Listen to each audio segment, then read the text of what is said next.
राजेश अपनी भाभी नीलम का लाडला था। नीलम भी राजेश को अपने बेटी की तरह प्यार करती थी।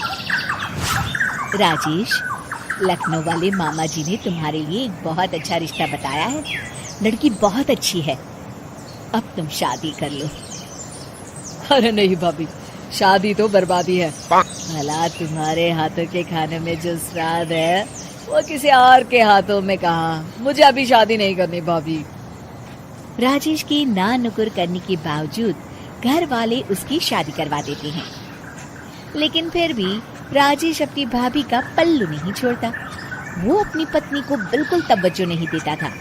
उसके लिए उसकी पत्नी सुधा का होना ना होना बराबर था।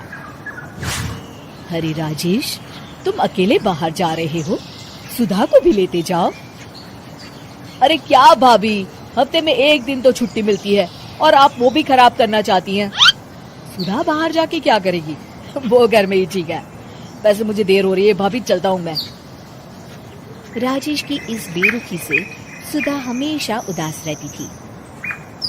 फिर एक दिन नीलम इस विषय को लेकर अपने पति से चर्चा करती है। सुनिए जी, राजेश को कब अकल आएगी? वो तो सुधा की बिल्कुल कदर ही नहीं करता। अब आप ही बताइए, ऐसे कैसे चलेगा? तुम ठीक कहती हो, राजेश को सही रास्ते पर लाना ही पड़ेगा। चलो मैं तुम्हें एक उपाय बताता हूँ। फिर 2 दिन के बाद नीलम बाजार से खरीदारी करके घर लौटती है। ये लीजिए माँ जी, मैं आपके लिए नई साड़ी लेकर आई हूँ। बबलू, ये तुम्हारे लिए। नीलम सबके लिए कुछ न कुछ लेकर आती है। भाभी, आप मेरे लिए कुछ नहीं लेकर आई क्या? अरे राजेश, तुम क्या समझते हो, मैंने कोई बैंक खोल रखा है या फिर घर के आंगन में पैसों का पेड़ लगा रखा है? तुम हर बात के लिए मुझसे उम्मीद क्यों रखते हो?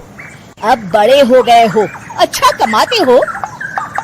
क्या भाभी, मैं तो बस।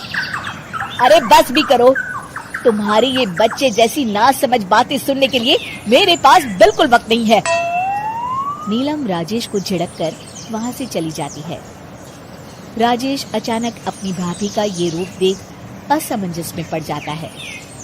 फिर एक दिन नीलम रसोई घर में खाना बना रही होती है कि तभी राजेश वहां आता है।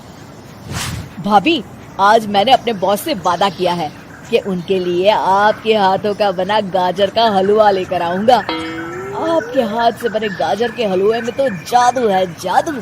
मेरे बॉस तारीफ करते नहीं थकते। प्लीज अब जल्दी से बना दीजिए ना भाभी। नीलम राजेश के ऊपर भड़क जाती है।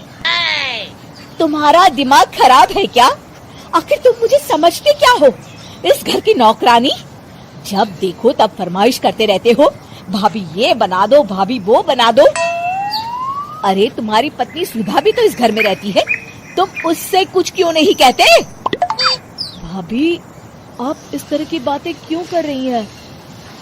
अरे बस भी करो राजेश, मेरा दिमाग और मत खराब करो, जाओ यहाँ से।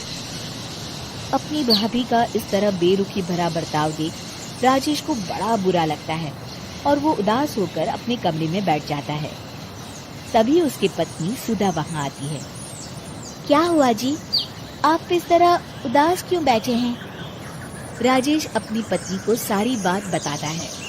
राजेश की बात सुनकर सुधा मुस्कुराती कहती है, बस इतनी सी बात। चलिए जी, मैं आपके बॉस के लिए गाजर का हलवा बना देती हूँ। अरे छोड़ो, तुमसे नहीं हो पाएगा, रहने दो। आप तो बस देखते जाइए जी, अभी आती हूँ मैं। थोड़ी देर के बाद सुधा हलवा बना के राजेश को देती है। फिर राजेश अपने ऑफिस चला जाता है। शाम को जब राजेश घर आता है तो खुशी के मारे अपनी पत्नी सुधा को गले लगा लेता है। अरे वाह सुधा, तुमने तो कमाल कर दिया। सच में क्या स्वादिष्ट हलवा था। मेरे बॉस बहुत तारीफ कर रहे थे और इस हफ्ते घर आ रहे हैं तुम्हारे हाथों का खाना खाने। और इतना ही नहीं, उन्होंने मेरा प्रमोशन भी कर दिया है। सच? हाँ, मुझे माफ कर दो सुधा, आज तक मैं तुमसे गैरों की तरफ पेश आता रहा। अरे ये कैसी बातें कर रहे हैं जी, मैं तो आपकी पत्नी हूँ। धीरे धीरे राजेश अपनी पत्नी के साथ पूरी तरह घुल मिल जाता है। और अपना ज्यादातर समय सुधा के साथ बिताने लगता है और उसकी हर छोटी मोटी जरूरतों का ख्याल भी रखता है। ये देख राजेश के भैया और भाभी बहुत खुश होते हैं। फिर एक दिन राजेश और सुधा बाहर से घूम कर आते हैं। राजेश, सुधा के प्रति तुम अपनी जिम्मेदारी समझो, इसीलिए मैंने तुम्हारे साथ ऐसा बर्ताव किया था। अगर तुम्हें मेरी किसी बात का बुरा लगा हो तो मुझे माफ कर देना। अरे अरे भाभी, ये क्या कह रही हैं? मैं जानता हूँ आप तो मेरे लिए हमेशा अच्छा ही सोचोगी। आखिर आप वर्ल्ड की बेस्ट भाभी जो है। इसे कहते हैं अंत भला तो सब भला।